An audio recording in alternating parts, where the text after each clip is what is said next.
নমস্কার, কস্তুরীর গৃহকোণে সবাইকে warm welcome. এই ছোট নিমের গাছে সারা বছর এত নিম পাতা দেয়, আর প্রায়ই মাঝে সাঝে গাছটাকে ছেঁটে ফেলতে হয়। যখন আমি এখানে থাকতাম, এই নিম পাতাগুলো তুলে শুকিয়ে প্রায়ই ভাজতাম। শীত গ্রীষ্ম যাই হোক, একটু নিম পাতা ভাজা ভাতের সঙ্গে পেলে বেশ ভালো লাগে। এক দুবার বৃষ্টি হয়েছে, তার মধ্যে এই নিমের গাছের পাতাগুলো বেশ লকলকে সবুজ হয়ে উঠেছে। আমিও একটা জায়গা নিয়ে চলে এসেছি, ডগার দিকের কয়েকটা করে পাতা তুলে নেব। এটা এখানে যতটা শুকোনো যায় শুকোবো, বাদ বাকি এরকমই প্লাস্টিকের মধ্যে ভরে নিয়ে যাব। রামপুরহাটে মাঝে মাঝে একটু করে ভেজে খাবো। এখানে থাকলে মাঝে মাঝেই গুনকে এই নিম পাতা ফুটিয়ে ওই জলটা দিয়ে একটু স্নান করাতাম, কিন্তু সেটা তো সম্ভব নয়, আর রামপুরহাটে অতটা পাওয়াও যায় না। মোটামুটি কচি পাতাগুলো নিয়ে এটাকে ধুয়ে জল ঝরতে দেবো, যাতে প্লাস্টিকের মধ্যে কয়েকদিন রয়ে গেলেও ওটা না পচে যায়। শুকনো জিনিসটা খাওয়া যায়, কিন্তু পচা জিনিসটা খাওয়া যাবে না। হঠাৎ করে মাথায় আরেক ভূত চাপলো। এই আমার হাতে যেটা দেখছেন, এটা পোড়ল মোছা। সবাই চেনেন এই গাছটাকে, এই মোছাটাকে। ছোট থেকে কম বেশি সবাই দেখেছেন। শুধু দেখেছেন কেন, সবাই ব্যবহারও করেছেন। এই যে এই বীজগুলো হাতে নিয়ে ছড়িয়ে দিলাম, যদি আগের বছর এখানে কিছু হয়তো হোক। অনলাইন শপিং করতে করতে হঠাৎ চোখে পড়লো এই পোড়ল মোছাগুলোকে ন্যাচারাল লোফা বলে বিক্রি হচ্ছে। এগুলোর দাম বেশ।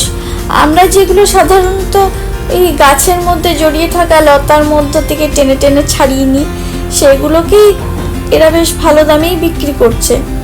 তো বেশ, আমিও ঠিক করলাম এরকম একটা মোছা ডেকোরেট করব। ওখানে ডেকোরেট করা বা একটু সাজিয়ে দেওয়া মোছাগুলোরই দাম 100 টাকা 150 টাকা এরকম। তো আমারও মনে হলো একটু করে দেখি।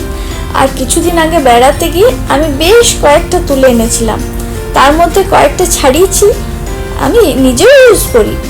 আর এই যে আপনাদের দেখানোর জন্য একটা দেখাচ্ছি আর একটা ছাড়িয়ে, এটা ছাড়ানো আগের থেকেই ছিল, এটা দেখাচ্ছি। আমার বরাবরই এই প্রকৃতির জিনিসগুলোর উপর বড্ড লোভ। মনে হয় যেন এগুলো যখন আছে তখন আর টাকা খরচ করে সময় নষ্ট করে বাকি যেগুলো হাতের কাছে পাওয়া যায় না সেগুলো ঠিক আছে। যেগুলো হাতের কাছে পাই বা পেয়ে গেলাম, তখন নিজের ওই লাইলনের শৌখিন মোছাটাকে সাইডে সরিয়ে আমি এই মোছাটাই ইউজ করি। আমার মতো কে কে আছো যারা এই প্রকৃতির জিনিসগুলোকে ব্যবহার করতে বা এগুলোর প্রতি সময় দিতে পছন্দ করো, আমাকে কমেন্ট করে জানাবে।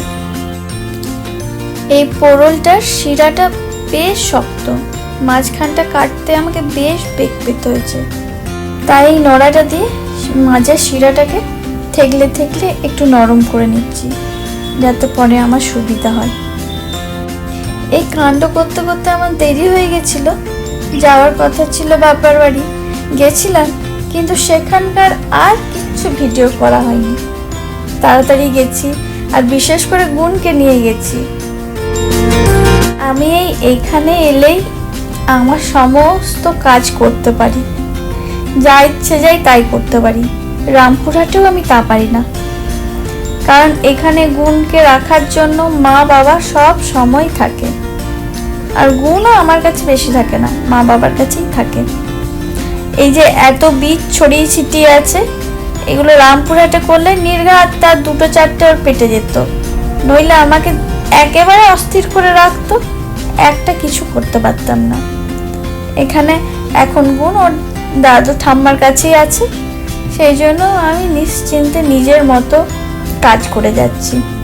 ভিডিওটা যারা দেখছেন তাদেরকে বলছি, আমার এই লোফাটার কত দাম হতে পারে বলবেন, বেশ ভালো লাগবে। চলুন আমিও বাকিটা শেষ করে রেডি হয়ে বেরিয়ে পড়ি। ভিডিওটা আপাতত এই পর্যন্তই। সবাই ভালো থাকবেন, সবাইকে ভালো রাখবেন। আর ভিডিওটা যদি ভালো লেগে থাকে লাইক করে শেয়ার করে দেবেন। টাটা।